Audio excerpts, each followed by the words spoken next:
It's All Things Considered on WNYC. I'm Sean Carlson. If you have questions or need to report an issue. It's Thursday. That means it is time for On the Way, our weekly segment on all things considered, breaking down the week's transit news. Joining us is WNYC's transportation reporter Stephen Nesson and Ramsey Khalife and editor Clayton Guza. Okay, this week, federal officials announced they're collecting designs for a new Penn Station. They want shovels in the ground in 2 years. We should say there have been renderings floated in the past, so what are they looking for exactly? Well, the Trump administration says they're open to any and all proposals, although they do want it to be a public-private partnership, that is, the private sector covering a portion of the cost, similar to the way they developed LaGuardia. And remember, we're talking about the Trump administration because they took over the redevelopment of Penn Station from the MTA, who to this point had been working with Governor Hochul, discussing this grand vision for Penn Station that includes turning the entire station into like the single floor train hall, eliminating those low ceilings and maze-like conditions.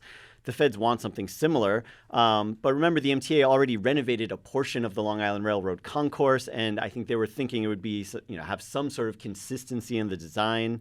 They put out renderings a few years back, but we haven't really heard anything since. Now, Trump is in charge, and he's tasked none other than train daddy himself, Andy Byford, to lead this project. Right. Byford's going to have to navigate a lot of different personalities, entities, some of the private companies that are going to come in, but also NJ Transit, Long Island Railroad. He's working for Amtrak, which owns the station. Also, all the New York officials, all the federal officials. He's going to be in charge of kind of really negotiating and navigating all those personalities. Yeah.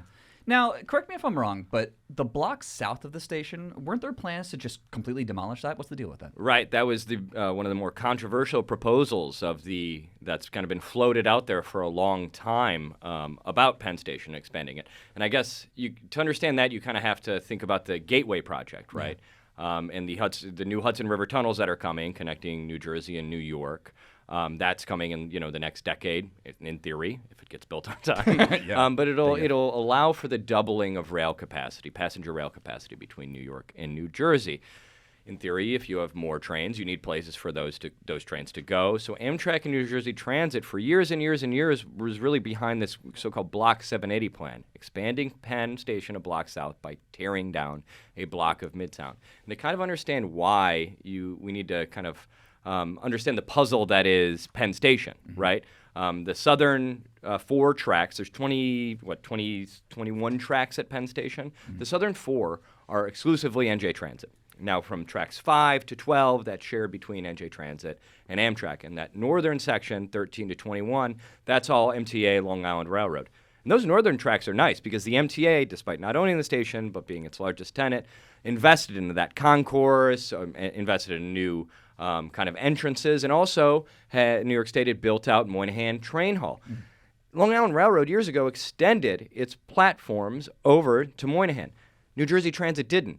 That's why you can't get a New Jersey Transit train at Moynihan, because New Jersey Transit says, one day we're going to expand south with this Gateway program. We don't need Moynihan. Well, now that's a little bit on the back burner, right? Yeah.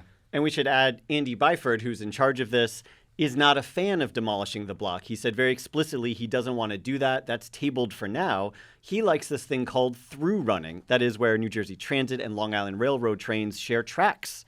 Right now, the different transit agencies have trains that all terminate at Penn, which means when they arrive at Penn Station and they drop people off, they park there until the afternoon when they go back to New Jersey and Long Island. Yeah. But with through running, you don't need to do that. They can just keep going and share tracks. So this would free up the space at Penn Station that Clayton was talking about. And Byford, who's from England, says this is very common in Europe, maybe not so much in New York City, where the transit agencies are somewhat territorial. Yeah, somewhat is a big word there. So the feds want shovels in the ground by 2027, right? I got to say, that seems like a pretty tight timeline, considering that people have been studying how to rebuild Penn Station for years. Not much progress to show. Well, we've been calling it Operation Warp Speed Penn Station Edition.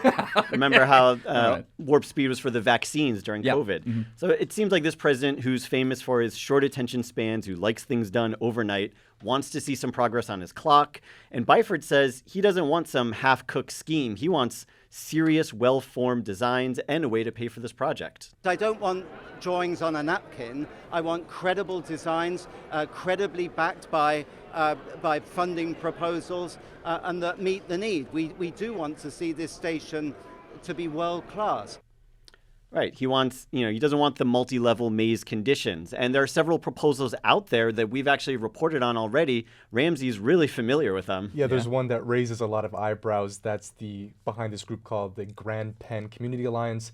Their backers are people who are major Trump donors, like a guy named Thomas Kligenstein, people who believe in making America beautiful again. What does that actually mean? Well, their proposal includes a neoclassical architectural style, think Roman columns and a lot of marble. It also calls on moving Madison Square Garden to 7th Avenue, across the street on 7th Avenue, and replacing that with a public park, a main atrium that is more open and breathable. And it doesn't include a plan to expand Penn South. There's also another $6 billion plan by a company called ASTM. Their plan would construct a sleek exterior, keeping MSG where it is. Of course, there'd be 2 main train halls, glass exteriors. A big criticism of Penn Station is just how low the ceilings are. It would raise them. That's a big criticism. And then there's also a Governor Hochul plan that also has more light. It's more open. And those are, I guess, the main things that we're seeing so far. Yeah. Okay, moving on. Another huge story this week. The City Transportation Department approved a pilot program to allow for 8 autonomous vehicles to test drive around Manhattan and Brooklyn for about a month. What's up with that? Well, you may have heard of this company, Waymo. They're run by Alphabet. That's the parent company of Google. They have these self-driving taxis that are available in San Francisco, Los Angeles, Phoenix, and Austin. Basically, it's an app like Uber, and you call a car, and it shows up, but there's no driver. Yeah. So these are robot taxis, and this is a pilot the city is doing. They're testing out 8 cars right now with a human being behind the wheel. That's because New York State does not allow self-driving taxis yet. And while some city lawmakers want a lot more rules and regulations passed before we even think about letting robot taxis on city streets, some of the folks I've spoken with really like them. Yeah. They like not having a driver to talk to. They can just have some quiet time. Some women have said they've had issues with drivers in the past, so this is one less thing to worry about. Yeah. Even Safe Streets advocates say these cars have automated controls that don't let the car go faster than 25 miles per hour. This is the kind of technology that makes streets safer, they say. Yeah. And look, while there are those possible benefits, we're also hearing a lot of different concerns about the self-driving technology. 2 of the major ones. One are other street safety advocates who say this new technology hasn't been tested out in a very pedestrian-dense place like New York City. If you look up Waymos, they have a lot of this operating in Los Angeles, San Francisco, Phoenix, and Austin. Those cities are a lot more car-centric. There are wider roads, generally less pedestrian foot traffic. But obviously the point of this pilot is to test it and see how it actually works in New York City. But a second criticism comes from the city's major taxi workers union, who say they're concerned of another Silicon Valley tech giant coming in and completely disrupting the taxi service industry.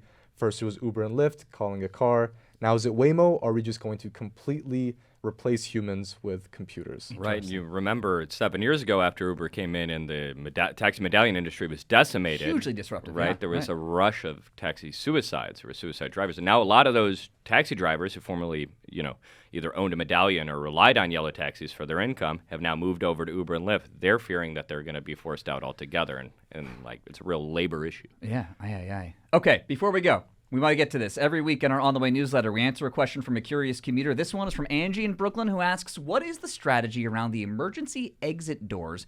How long do you really have to hold the door open for? Yeah, so the MTA has consistently described emergency exit gates as the super highway for fare evasion. So what they're doing is this new delayed egress system. Basically, you push the bar, you wait 15 seconds, there's going to be a lot of beeping, you're not in trouble. After that, those beepings end, you hit the bar again and it should open. So they're saying that this complies with fire codes and safety codes, but obviously a lot of people are confused. It's a new technology. They have this at 130 stations. They're going to bring it to 150 by the end of the year. If it doesn't work, and it seems like some of our listeners have had problems with it, you can call 511 for any complaints, or you can file a complaint through the MTA app. Okay. Well, thanks to Angie for that question, and thanks to WNYC's Ramsey Khalife, Clayton Guza, and Stephen Nesson.